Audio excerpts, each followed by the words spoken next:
For years, I've been asking the same set of questions. Is there a smart way to sort MAME ROMs? Is there a way to only get working ROMs that match my controls? How can I get only the region games I want in MAME? Well, today I seem to be providing the community an answer. I give you the MAME Smart ROM Sorter. The MAME Smart ROM Sorter is a free tool designed to help you export the perfect arcade set every time, quickly, and to meet your arcade curation needs. It doesn't matter if you're looking for games that are compatible with modern-day controllers, or if you're looking for light gun, racing, or trackball games. It doesn't matter if you're looking based on genres, regions, or decades.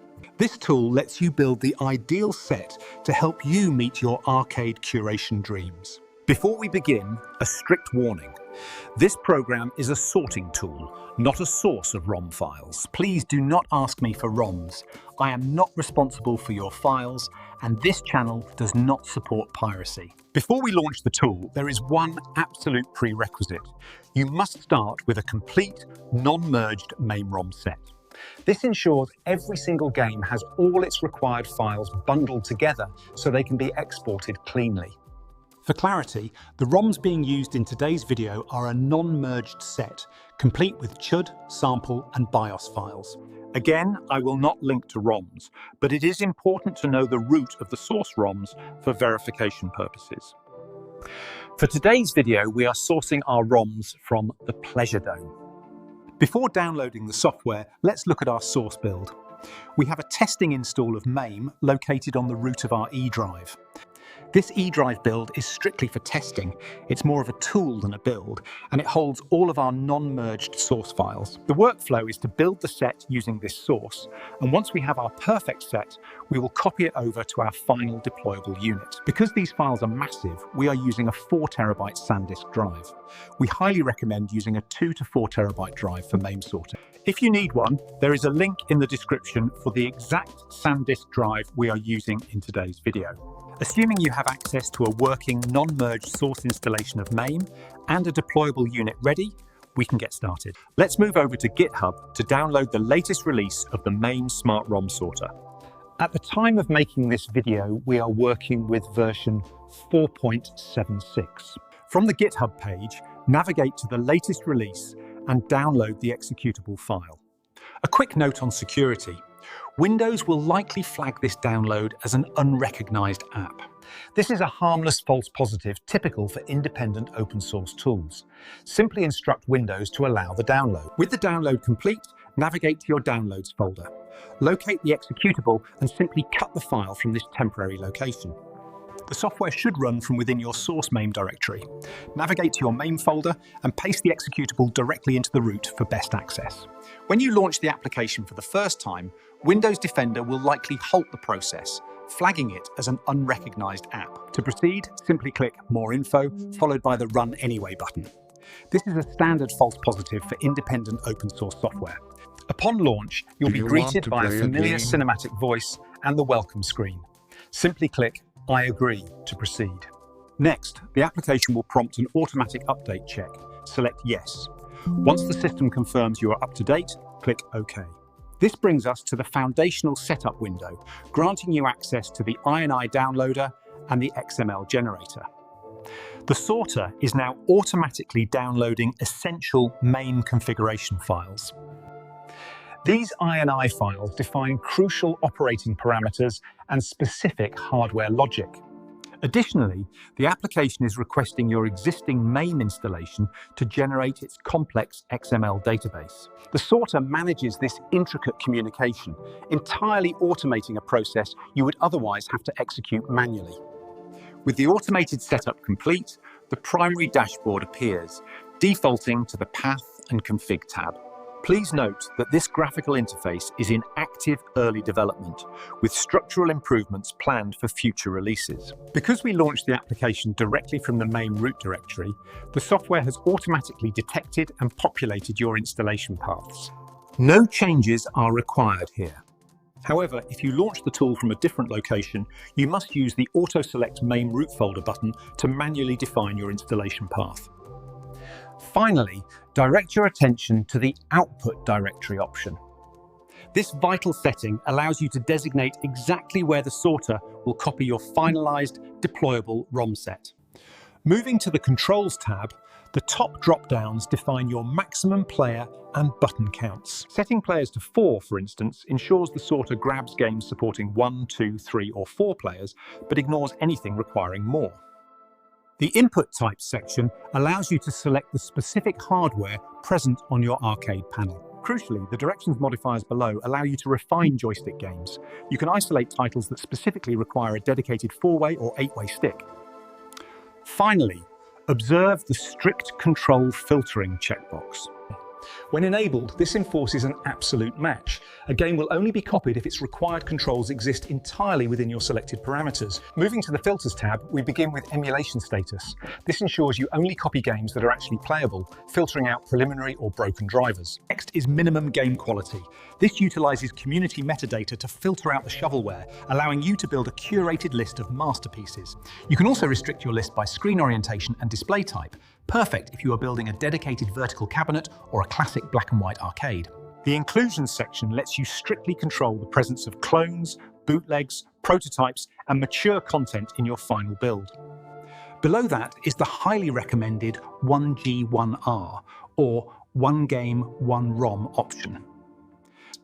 When enabled, the sorter groups all regional clones together and extracts only the single best version based on your region preferences. You can further refine this by consolidating franchises to keep only the highest rated entry in a series. Additionally, you can enforce simultaneous co-op to ignore turn-taking multiplayer games. Finally, enabling verbose logging ensures every single copied asset is documented in your output text log. Moving on to the Genres tab, this is where you can pick and choose from the massive variety of game types the arcade world holds. The software automatically organizes these into major parent categories, allowing you to easily toggle entire genres on or off with a single click. The Decades tab is currently a standalone section, though it will likely be integrated into the main Filters tab in an upcoming release.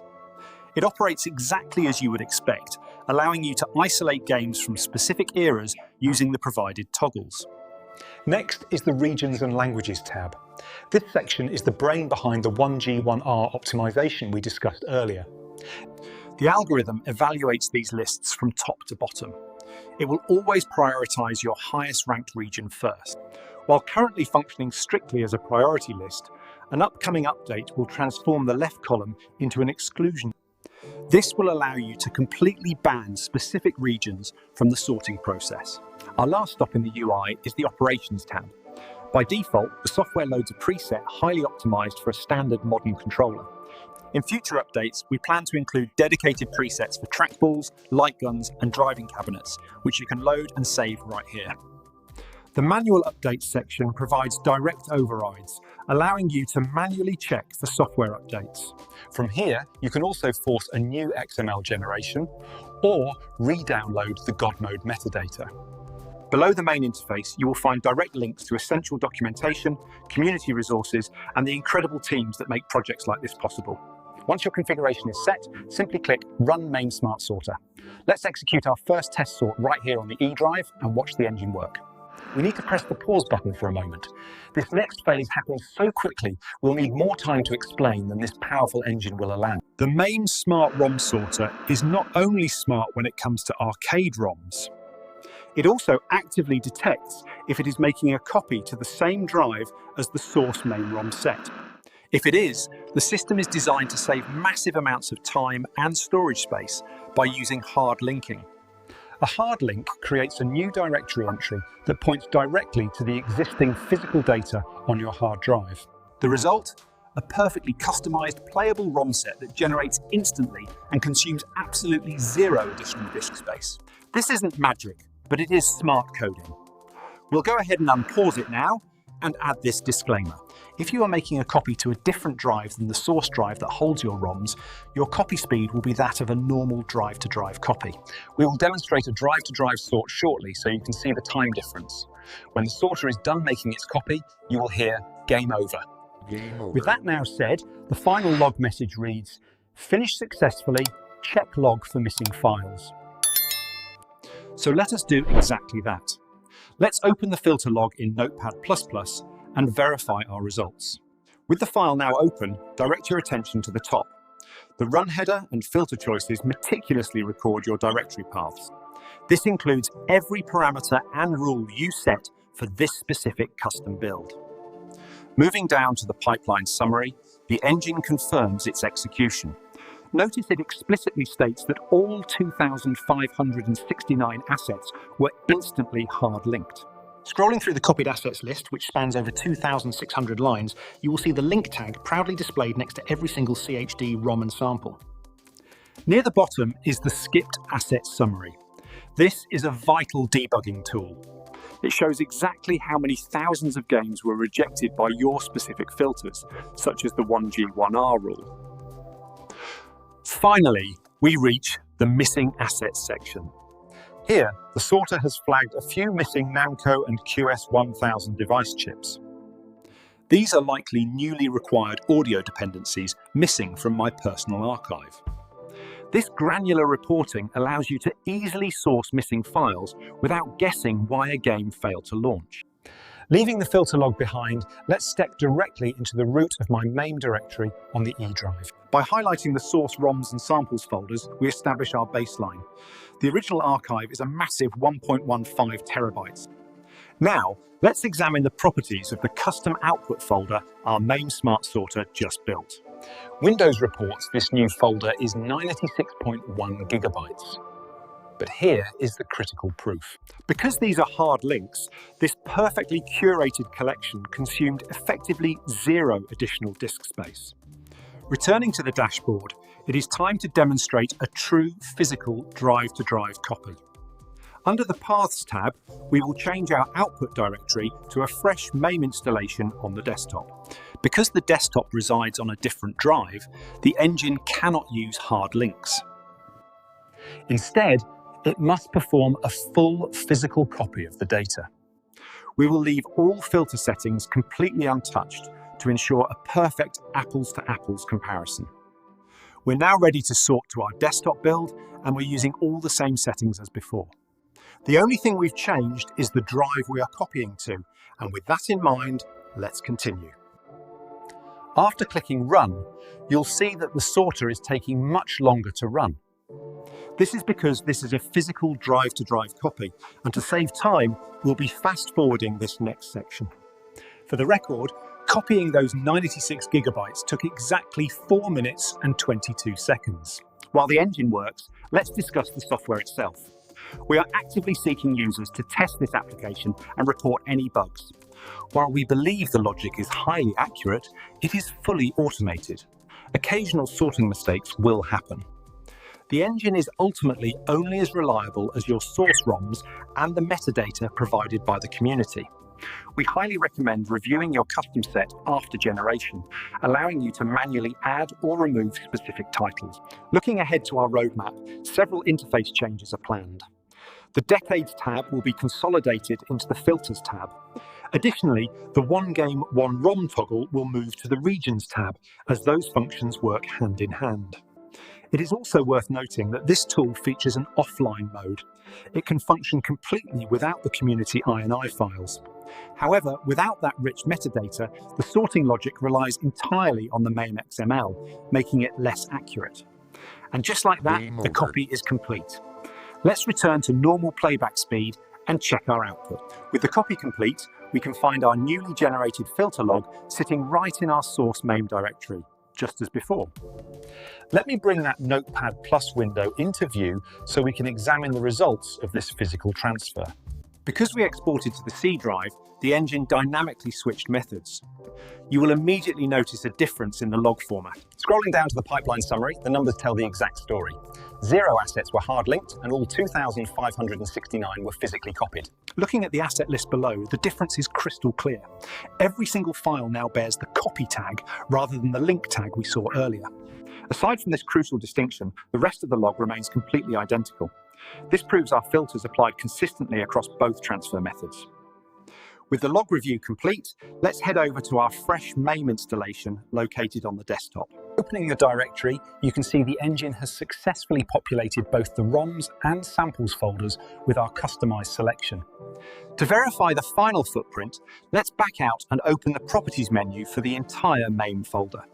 As you can see, this fully playable independent arcade build clocks in at a highly efficient 96.7 gigabytes. To review our results, we've bypassed MAME's rather dull native interface and loaded our final build into RetroBat. It is highly visually appealing, YouTube-friendly, and effortless to scrape. To save time, we've done the heavy lifting, and we've already moved the ROMs and scraped the metadata. Full disclosure, this is our very first time seeing this curated build in a front end, so we are experiencing it for the first time together. One of the first things I found odd is that we seem to have a listing for Lightguns. I must admit I wasn't expecting that.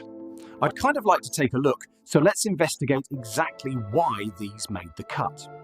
Right at the top of the list, we see Alien 3 The Gun. You might be wondering how a shooter slipped past our standard controller filter. In the original arcades, games like this didn't use traditional optical light guns. They used mounted analog positional yokes. Because of that hardware design, the MAME database categorizes their control type as an analog stick. Our Smart Sorter read that metadata perfectly and allowed it through, meaning you can play it perfectly with your gamepad's thumbstick. But here is where things get interesting. Notice the two Jurassic Park entries? They are completely different games. One is the analog arcade shooter, and the other is a side-scrolling beat-em-up where you play as a dinosaur.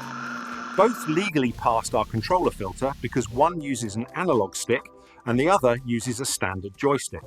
But when we imported them here, the front-end scraper got confused by the names and lumped them both into the light gun category. It's a fascinating edge case. Our app did exactly what it was supposed to do on a data level, but it shows exactly why reviewing your final build in the front end is so important. Before we conclude, we must note a few additional discoveries from our front-end test. We initially noticed a lack of racing games. This occurred because we failed to include positional in our control filters. By simply adding that option, over 100 racing games populated the list. We will be updating the app's default settings to reflect this. We also encountered the Spanish version of the classic game, Golf. MAME can occasionally struggle with region and language metadata. And the community-driven INI files are not always absolute. To fix this, we simply moved the unknown language option to the number 2 priority slot. This tool operates exactly as well as the data provided to it. MAME is incredible at documenting hardware, but the metadata relies heavily on those INI files, which are generously maintained by a small group of dedicated volunteers for free. So, is this application completely flawless? No, not at all. You will still need to manually curate your final list to perfectly suit your tastes. But will it save you countless hours of tedious manual sorting? Yes, it absolutely will. If you have stayed with us through this entire deep dive, thank you. To our subscribers and channel members, your support is invaluable. Please take a moment to like, subscribe, and hit the bell icon. It is one small click of the mouse for you, but for a small channel like this, it truly means the world. If you wish to support our projects directly, please consider becoming a channel member or make a one-time contribution via the Buy Me a Coffee link on the screen. If you enjoyed this build and want to learn more about home arcades, be sure to check out our next video.